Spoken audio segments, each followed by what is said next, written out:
اللہ السمیع العلیم من الشیطان الرجیم بسم اللہ الرحمن الرحیم وما من دابۃ فی الارض الا علی اللہ رزقها ویعلم مستقرها ومستودعها۔ سامعین گرامی، سورۃ ہود کا آغاز ہے۔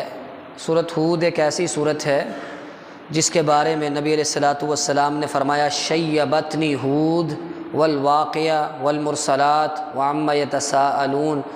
آپ علیہ الصلاۃ والسلام نے فرمایا کہ ہود ایسی صورت ہے کہ جس نے مجھے بوڑھا کر دیا ہے، اور ہود جیسی جو دوسری صورتیں ہیں، سورۃ الواقعہ، سورۃ المرسلات اور سورۃ النبا، کیوں بوڑھا کر دیا؟ کیونکہ ان صورتوں میں اللہ رب العزت کے عذاب کا تذکرہ ہے، اللہ رب العزت کی طرف سے جو قوموں کو ہلاک کیا گیا اس کا تذکرہ ہے، اور اسی طرح قیامت کے احوال کا تذکرہ ہے۔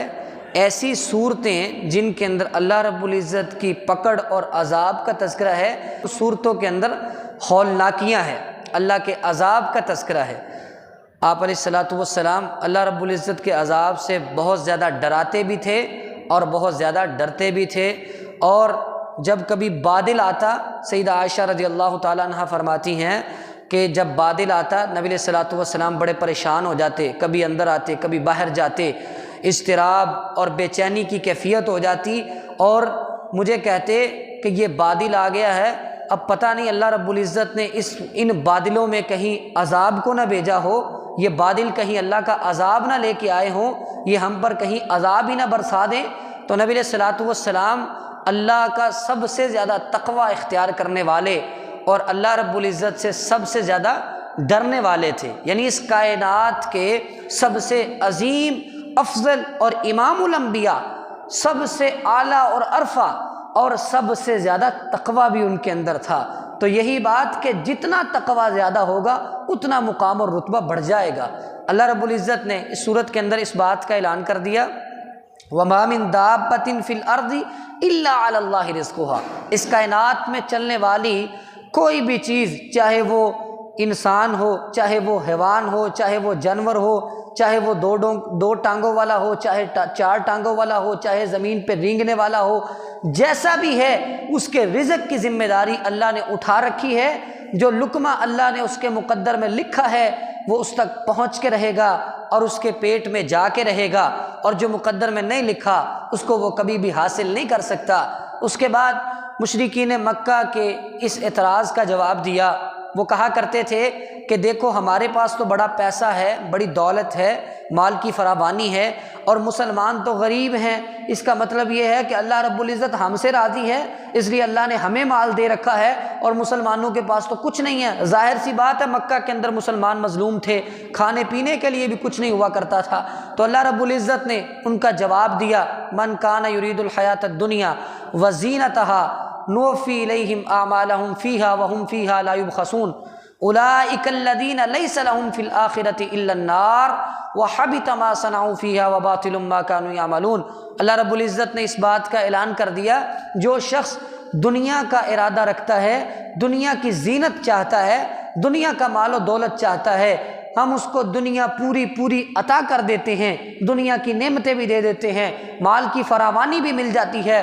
جو اس نے کچھ نیک کام کیے ہوتے ہیں ان کا بدلہ مال کی فراوانی کی صورت میں دنیا میں مل جاتا ہے، کل قیامت کے دن ان کو کچھ نہیں ملے گا اور ان کے سارے عمل ضائع کر دیے جائیں گے۔ کل قیامت کے دن سوائے آگ کے ان کے لیے کچھ نہیں ہوگا۔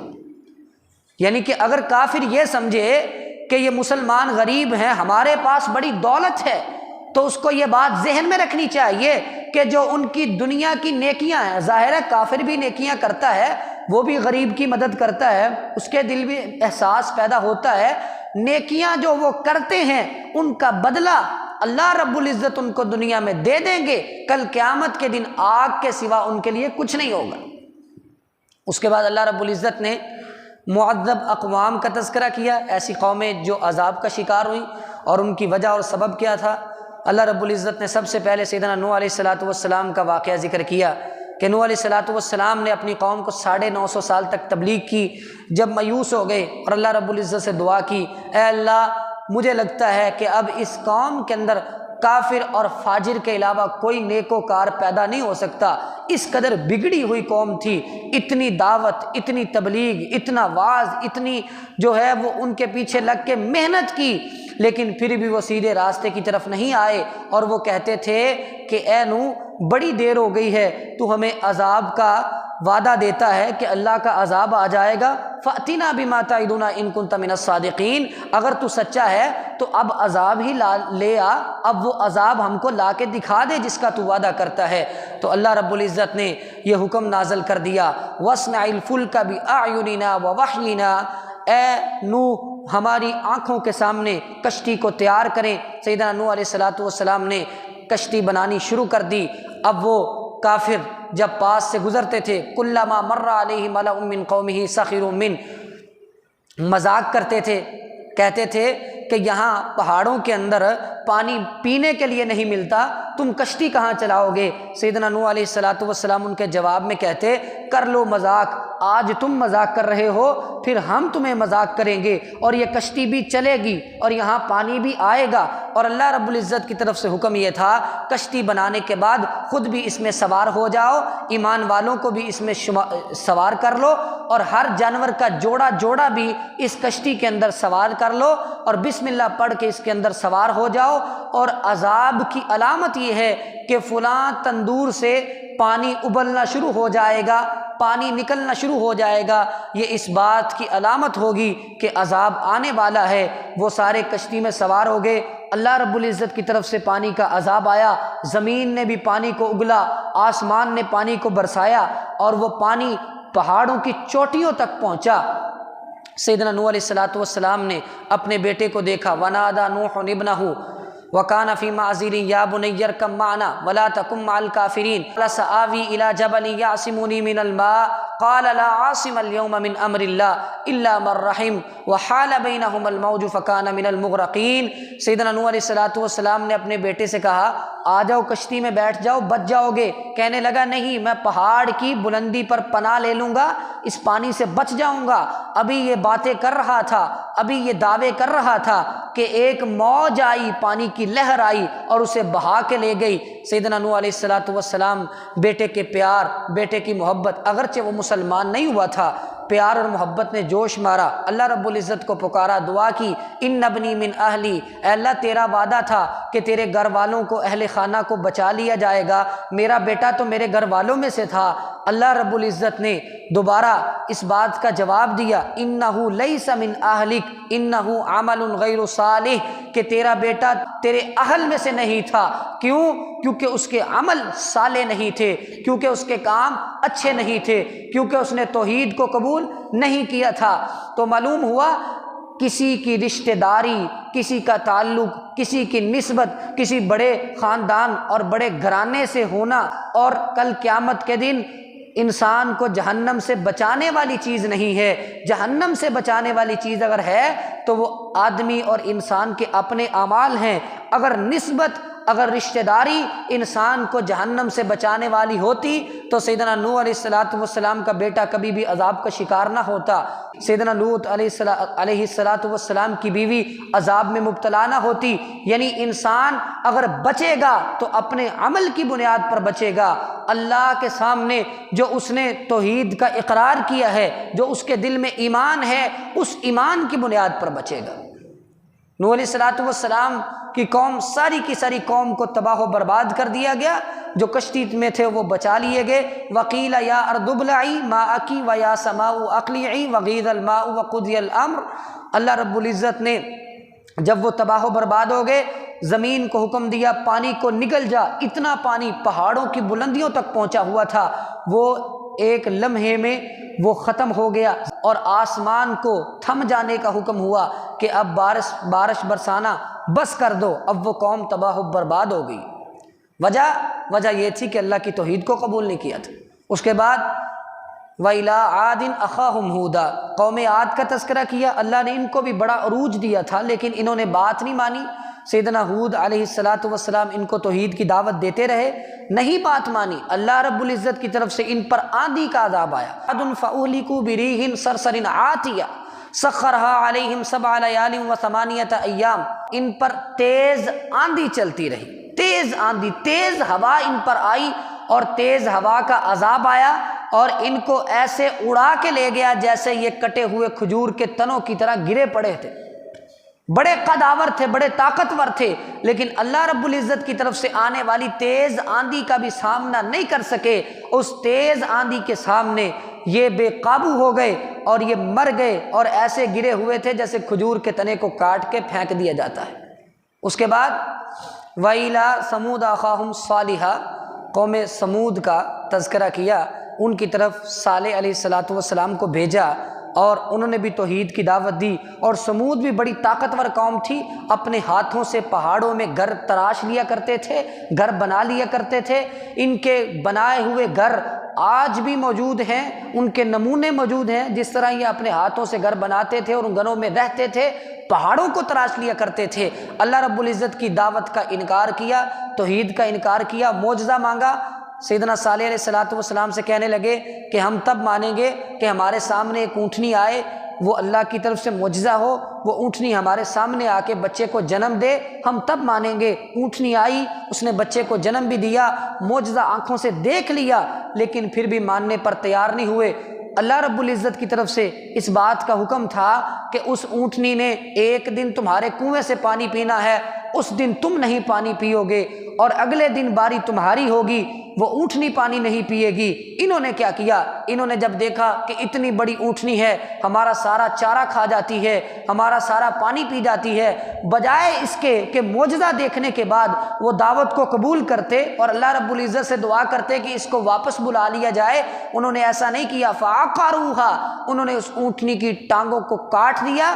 فقال تمتعوا فی دارکم 3 ایام ذلک وعد غیر مکذوب، تو پھر اللہ کی طرف سے حکم ہوا کہ اب تم نے معجزہ دیکھنے کے بعد انکار کیا ہے، اور یہ اللہ کا طریقہ ہے، جب کسی قوم کو معجزہ دکھا دیا جائے اور پھر اس کے بعد وہ انکار کرے، مطالبے پر معجزہ دکھایا گیا پھر بھی انکار کر دیا، 3 دن کا ٹائم دیا گیا، فائدہ اٹھانا ہے اٹھا لو، جو کرنا ہے کر لو، 3 دن کے بعد اللہ کا عذاب آئے گا، لیکن انہوں نے مذاق سمجھا۔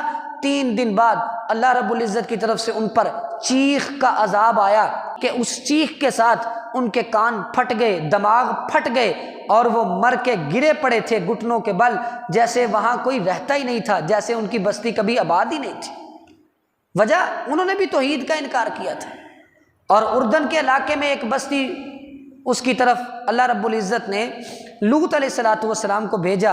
اس بستی کے اندر بے شمار اخلاقی برائیاں تھیں، ان برائیوں میں سے ایک برائی بدفعلی بھی تھی اور ہم جنس پرستی بھی تھی، جس ہم جنس پرستی کا آج امریکہ اور یورپ نعرہ لگاتا ہے کہ لڑکے کی لڑکے کے ساتھ، لڑکی کی لڑکی کے ساتھ شادی کو رواج دینا چاہیے۔ اس ملک پاکستان کے اندر بھی یہ چند ماہ پہلے اس قانون کو پاس کر دیا گیا کہ اس شادی کو تحفظ دیا جائے، اور پھر مذہبی طبقے کی طرف سے جب شدید رد عمل ہوا پھر اس قانون کو ختم کرنا پڑا۔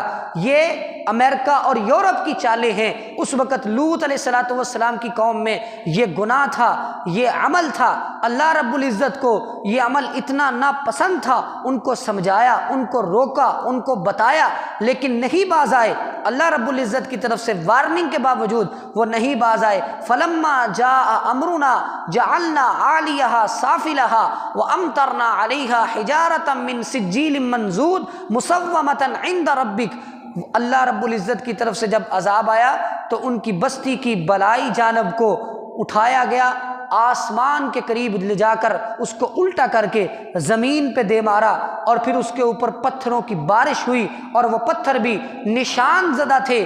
جو لوتی وہاں لیٹا ہوا تھا، گرا پڑا تھا، سیدھا پتھر جا کے اس پہ لگتا تھا۔